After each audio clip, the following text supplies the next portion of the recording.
As the nine-tailed demon fox threatens to end Shen Qinghan's life, Lin Zichen fiercely charges at her. He lands a devastating punch directly on the fox's head, noting that she feels like a fake clone. However, the reality of the situation abruptly snaps into focus. Lin Zichen finds himself on the ground, having just swung wildly at thin air mere inches from a very confused Shen Qinghan, who asks what is wrong with him. Still disoriented, he replies that he was trying to save her. His bewildered teammates look on, and Li Moyu questions why he suddenly leaped from the safety of the vehicle just to throw a punch at nothing, as if he were fighting a ghost. A deeply shocked Lin Zichen breaks into a cold sweat, realizing how ruthless his misdirected strike was. Sitting casually in the broken window of their armored truck, the nine-tailed demon fox gloats that her physical body is only at the ordinary rank 9 level and would have never survived such a heavy blow, confirming Lin Zichen's suspicions. Lin Zichen grimly concludes that his previous attack was entirely against an illusion.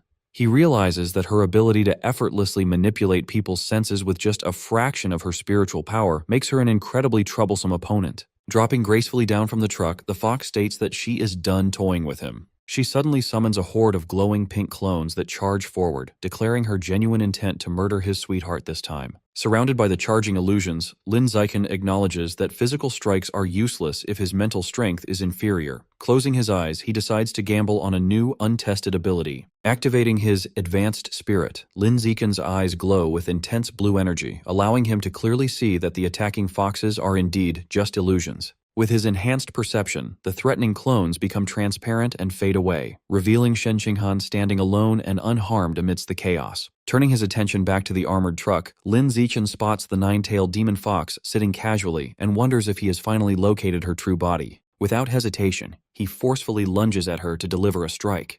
However, his fist passes harmlessly through her form, causing him to realize with frustration that she has tricked him with yet another illusion. Knowing that her primary target is Shen Qinghan, Lin Zichen quickly leaps back to position himself defensively in front of his teammate. The fox praises Lin Zichen for his ability to instantly boost his spiritual power and break through her proud illusion technique, leaving him shocked. The nine-tailed demon fox then abruptly materializes right in front of him. Leaning in close, she declares that he continues to pleasantly surprise her. Panic sets in as Lin Zichen wonders if the fox has somehow disguised herself as Shen Qinghan, or if he is simply trapped in another layer of illusion. Suddenly, he feels a hand grab his arm from behind. He turns to see Shen Qinghan anxiously calling out his name. Carefully holding her hand, Lin Zichen notes her genuine body temperature and touch, reassuring himself that this is the real Shen Qinghan, even as she worriedly asks what is wrong with him. Carrying the real Shen Qinghan securely in his arms, Lin Zichen rapidly assesses his situation. He deduces that his newly activated advanced spirit can drastically reduce the duration of the fox's mind control, combined with the fact that her physical body is much weaker than his own. Lin Zichen concludes that engaging her is unnecessary and fleeing is their best strategy. He sprints away as fast as he can through the eerie red-lit forest, but the fox's voice echoes ominously around them, warning that they cannot escape.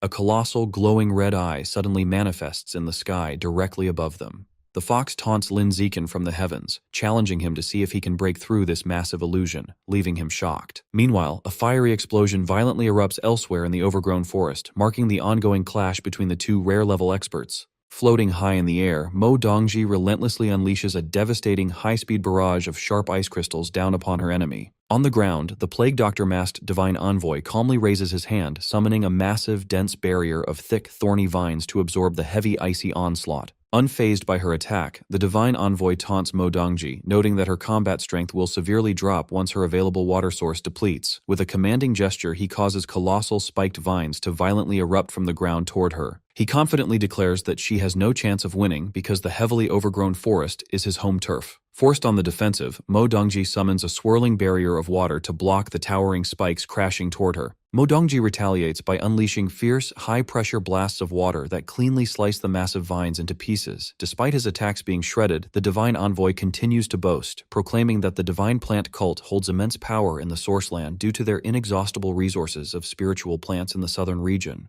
The masked Divine Envoy then summons another massive wave of thick vines toward Mo Dongji.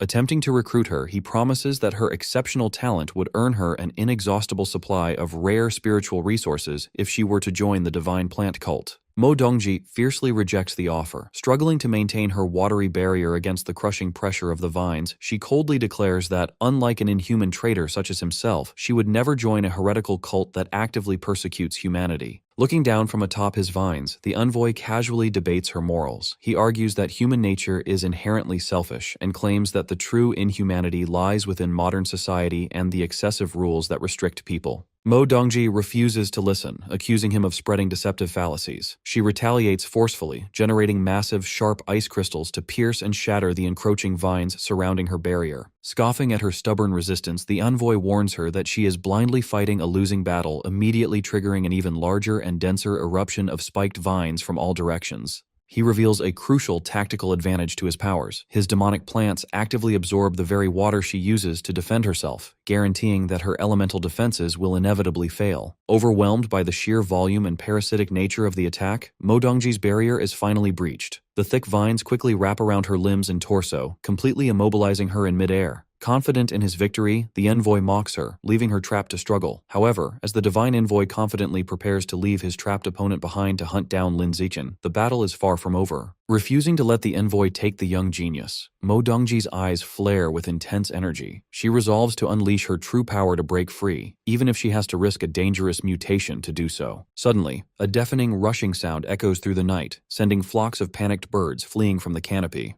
The divine envoy turns around in utter confusion, shocked to see a colossal glowing blue tsunami crashing directly over the dense forest. High in the sky, an unbelievable volume of water gathers and swirls into a massive dragon. Mo Dongji calls out, directly addressing his earlier boast about the forest being his territory. Having completely broken free from the vines, she stands powerfully amidst the surging waves. Pointing forward as the gigantic, terrifying water dragon materializes behind her, she declares that she will simply turn the entire area into an ocean, forcefully making it her own home turf.